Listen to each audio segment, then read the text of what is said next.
જય દ્વારકાધીશ, જય શ્યારામ। તમે જો છો બધા મિત્રો, અમારા રામાપીરના મંદિરે કેવી સરસ તૈયારી હાલે છે। આવે છે આપણા રામાપીરનો જન્મદિવસ, એટલે કેવું સરસ શણગારેલું છે। હું તમને બધાને આમ આગળથી બતાવું છું, બ્લોગમાં બન્યા રહેજો। જો અત્યારે પણ એમાં ભજન કીર્તન ચાલુ જ છે, પણ હમણાં થોડીક વારમાં બધા બાયું ધૂન ગાવા આવશે અને હું પણ જઈશ ધૂન ગાવા, અને રમે પણ છે બધા એક ધૂન કીર્તનમાં।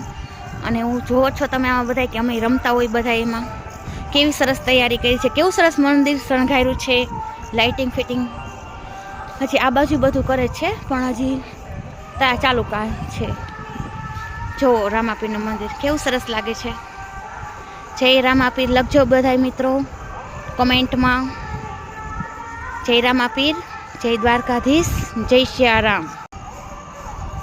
મને એમ થાય ઘડી વડે મંદિર જોયા જ રાખું તમને બધાને બતાવવા જ રાખું સરસ રામાપીરનું મંદિર। કોમેન્ટમાં બધા લખજો જય રામાપીર।